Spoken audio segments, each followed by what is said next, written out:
Hey everybody, Pastor Randy here. Great to be with you today for Making It Simple as we continue to look at the blindness of doubt, how it doesn't allow us to see even when something's right in front of us.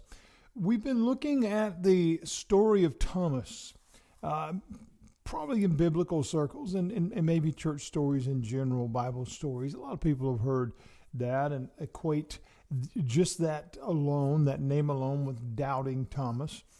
But what I've been trying to help everyone see is maybe that's not quite fair.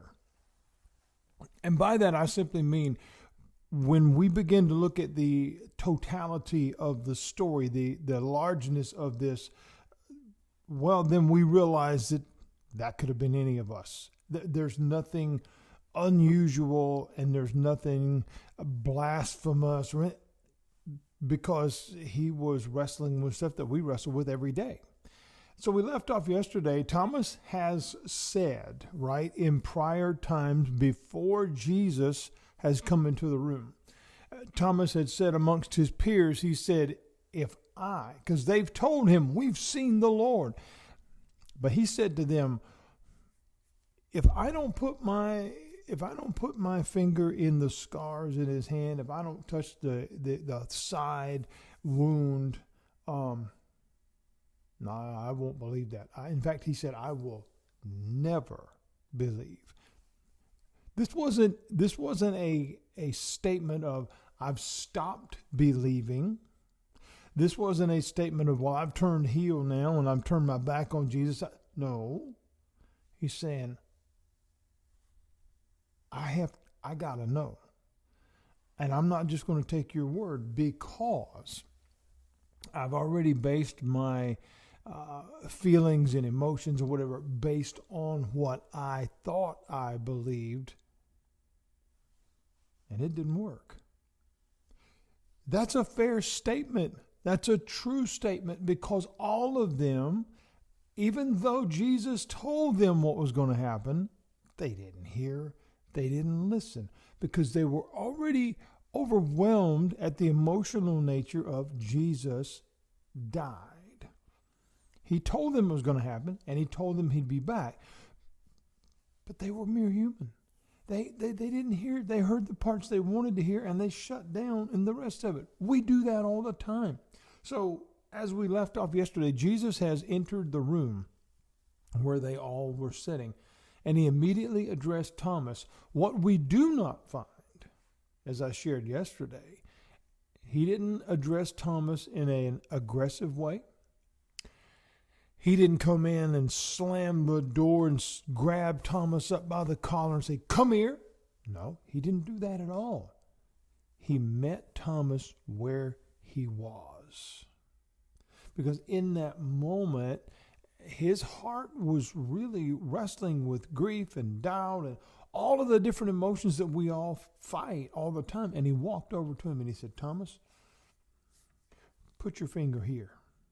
Put your finger here into that mark. Why is that important? Because that's exactly what he said he needed. That's exactly what he said he needed. Jesus fulfilled where he was. He met him where he was. That should encourage someone today.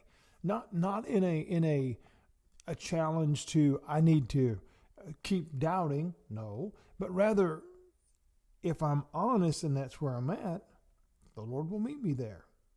And then immediately we see this has happened. And then Jesus said, reach out your hand and put it into my side. The second thing Thomas had said that he needed. He said, if I don't put my hand into his side, of course on the cross, his side was wounded when they stuck the sword in there to see if he was dead or alive. Thomas said, if I don't put my hand there, I will never believe.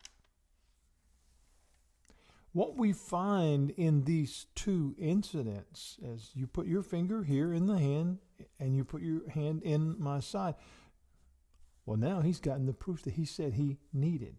In fact, he's gotten the proof that he demanded. But Jesus followed it and he said, do not be faithless, but believe. What is he talking about? What he's saying is now you have no reason to doubt. Now you have no reason not to believe. You see, friends, physical evidence can provide some comfort. Physical evidence can provide, to a degree, some assurance. But full belief, true belief, requires faith. What was Jesus trying to get Thomas to understand? What is he trying to get us to understand? The word faith, if we look it up, you can look it up in any dictionary. The word faith, while we apply it oftentimes, and honestly probably not correctly, but we apply it to bodies of faith in the sense of a religious system, if you will. But the word faith, it means unflagging trust. What that means is I have unequivocal, total 1,000% trust in this with no doubt. I believe that if I sit on this chair, I won't fall down. I have faith in this item. I have faith in my brother. I don't have one, but that he will never let me down. And we could go down the list of 1,000 different examples. So the bottom line is faith. What is Jesus saying here? He's saying, you don't have any reason to doubt anymore. I want you to believe. I want you to believe. Jesus had priorly told them. He had told all of them that was within his circle. He had told all of them, this is going to happen. So they all knew. They all knew. They all were told. He told them it was going to be ugly. He told them that what was going to happen, almost step by step. And he told them on the third day that he would be back. But what we find is not one of them. So Thomas is not singled out. We just get his account. But he's not singled out in the sense that he was the only one. He didn't catch it, and none of the rest of them caught the fact of what Jesus said. And not only did they not catch it, they didn't believe it. Because they were all distraught at the end. They were all bent out of sorts and undone at the end, at the crucifixion, to the point of when Mary came running out on that first morning. Really? They go down to check themselves. Different accounts, different gospels write it different ways. Walking down the road to Emmaus or the gardener in the tomb, all the different ones. No one recognized him at that moment. Was it because he had changed physically? No. It was because they weren't looking. Oftentimes the answer is right in front of us and we don't see it because we're not looking. We're not in the state of mind to be able to receive that. And so true faith does not rely on constant proof. Think about that for a minute. If I really believe it, I don't need to see it because I know it's there. I know. There's a comfort in that. I don't need you to prove anything because I know it. See, doubt remains if I constantly have to have proof. Think about that for a minute. In the world, there are myths and legends. Some people say, I've seen this, that, or the other. I'm not going to go down a lot of controversial stuff here, but to that person, they are convinced that they saw whatever they saw. All the skeptics, all the critics say, well, I have to see it. But to that person, I don't ever need to see it again because I know it's there.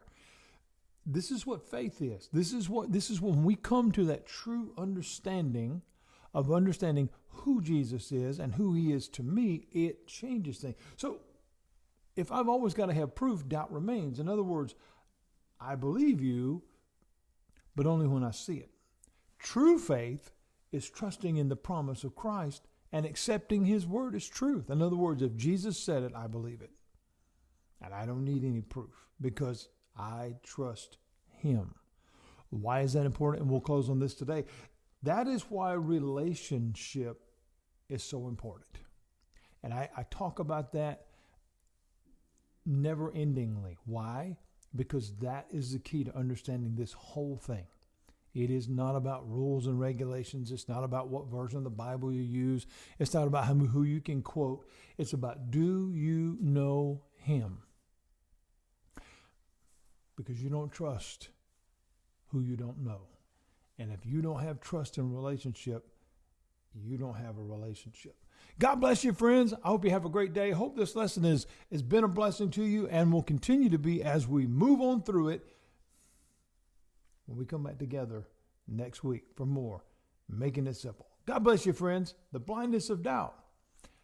It can get in the way, but there is an answer, and his name is Jesus. Have a great day.